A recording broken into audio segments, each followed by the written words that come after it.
This is Valley News Live at 6. As a mother, I'm supposed to protect my child, and I failed her. And then we went into survival mode, my husband and I did. Good evening and thank you for joining us. I'm Nishay Taylor. It's every parent's worst nightmare. Tonight, a Fargo couple is sharing their story after losing a child. Now they're taking their heartbreak and using it to create an organization to help other grieving families. Valley News Team's Courtney Lockey has this emotional story. After a year of fertility treatments, Ashley and Chad Thompson found out they'd be welcoming a baby girl to the family. While the two expected their first child to flip their lives upside down, they never imagined it would go like this. We thought we were laboring, and it turned out that we had a placental abruption. From that, we had an emergency C-section, and it was just too late. Ashley and Chad were given 11 hours with the child they'd carried to term before having to let her go. Confused. What did I do wrong? So much guilt. We lost Adeline right before the pandemic. And so then there was a lot of isolation too that went with this. As a mental health worker, Ashley began looking for resources to help her family cope through the tough time. She says she was shocked to see how few options there were for moms, even fewer for dads. How can we honor our daughter moving forward? And that's when the conversation really started. And Addie's Angels was born. The Thompsons decided they'd use their story and Ashley's expertise to start a nonprofit supporting families like their own. It's one of two blessings they say are a part of their Guardian Angels plan. 3.5 months after we lost her, we found out that we were pregnant again. A year after Adeline was born, almost to the day, the Thompsons welcomed their son, Cooper Adler. They say it's why they're giving families a place to work through trauma, so they're not afraid to try again for a miracle. Courtney Lockey, Valley News Live. Now, Addie's Angels is now serving clients. They have counselors in Fargo, Grand Forks, and the Waprick area.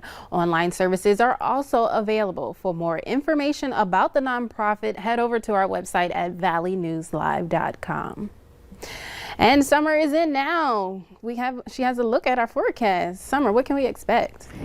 Good evening. Yeah, we saw lots of sunshine today, and we can expect that to continue through the rest of the majority of our evening. We've had high pressure today, and high pressure means clear skies, but also cooler temperatures. We're still only in the 40s. 46 in Fargo and Grand Forks, 45 in Fergus Falls and Devil's Lake, 43 in Thief River Falls, and 41 in Bemidji. And our temperatures across the board only peaked in the 40s, aside from our South Dakota counties of Sisseton and Aberdeen, both making it to 50 degrees and 53 out in Minot. We are starting to see some increasing cloud cover up towards Lake of the Woods and Bemidji, as well as the Devil's Lake Basin and portions of the northern Red River Valley. And we will continue to see that increase of clouds across the valley through the overnight hours and into tomorrow morning. Very similar with Grand Forks. Already you can see a few clouds in the sky there, increasing through the overnight. And Nishay, those clouds are an indication of what's to come for tomorrow. I'll give you a hint. Some rain and some snow, but I'll time it all out in just a little bit. Well, we'll learn to deal with it. Yeah. All right. Thanks so much, Summer. All right. A motel in Grand Forks has an estimated $30,000 worth of damage after a fire last night. The Grand Forks Fire Department was dispatched to the Ambassador Motel on the 2100 block of South Washington Street just after 9:30 p.m. for a report of a structure fire. Fire crews found 2 areas of the motel that were on fire, and the cause is currently under investigation. The building was vacant at the time. The Ambassador Motel was recently deemed unsafe and condemned by the city, leaving more than 30 people who live there looking for a new place to stay. Meanwhile, 2 people were hurt after a crash in rural Fisher, Minnesota on Friday afternoon. The Polk County Sheriff's Office says it happened on County Road 9 near 380th Avenue South in rural Fisher.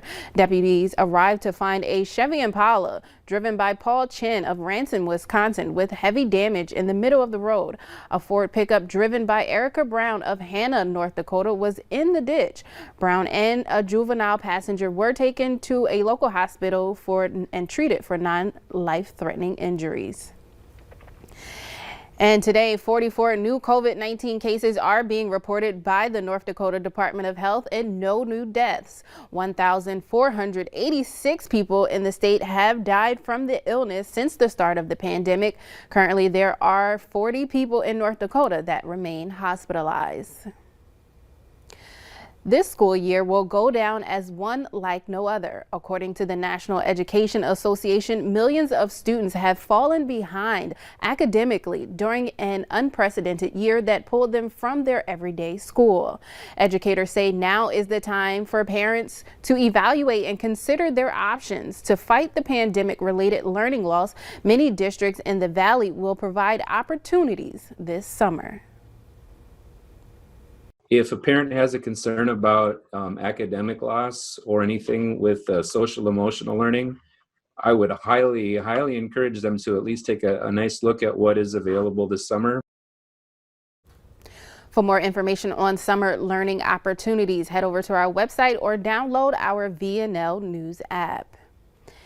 Disney's Newport Bay Club outside Paris hasn't seen visitors in months, but was open today as a new mass vaccination center. Up to 1,500 people are expected to receive a COVID-19 shot per day at the center, which will only be open on weekends. Depending on additional deliveries of doses, they are aiming to reach 3,000 to 4,000 vaccinations per day in the near future. Almost 14 million French people had received at least one shot of the COVID-19 vaccine. The Indonesian Navy submarine that went missing last week is believed to have sunk as Naval Chief presented debris believed to be from the vessel at a news conference. NBC's Matt Bradley reports from London. We heard from the Indonesian Navy today, and they have come to the conclusion that that submarine that disappeared on Wednesday has indeed sunk. Now, they got that conclusion from debris that they managed to recover off the coast of Bali, and among that was a part of a guidance system for a torpedo that they believe was on that submarine, as well as prayer rugs for some of the 53 crew members who were on board, and a bottle of grease. Now, all of this says to them that this ship somehow must have imploded or crashed. That isn't entirely clear, but it won't be a surprise that most of the crew members, if not all of them, have perished. Indonesian Navy had warned earlier this week that the amount of oxygen on that submarine had already been exhausted several hours ago, already on Saturday. So it's thought that no one has survived, and that's why this rescue effort is likely to move officially toward a recovery effort. Matt Bradley, NBC News, London. The 7 crew aboard the International Space Station welcomed the 4 crew members from the SpaceX Dragon this morning. Both crews were all smiles as the Dragon crew entered the International Space Station.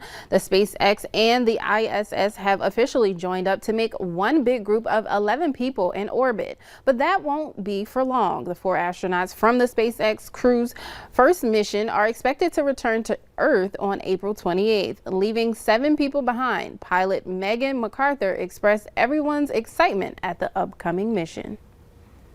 We're so excited to be here. We're ready to get to work. There's a lot of great science that I know we're going to be doing, and we're just excited to learn and get started. So thank you. The astronauts who docked this morning with the space station will stay on board for the next 6 months. Coming up, some of the VNL crew helped out during a local food drive aiming at feeding the homeless youth. Plus, Summer will be back with another look at the forecast. It was a chilly one today. It's going to be another chilly day tomorrow with the chance for some rain and snow. I'll have that hour-by-hour forecast and when we warm up coming up after this.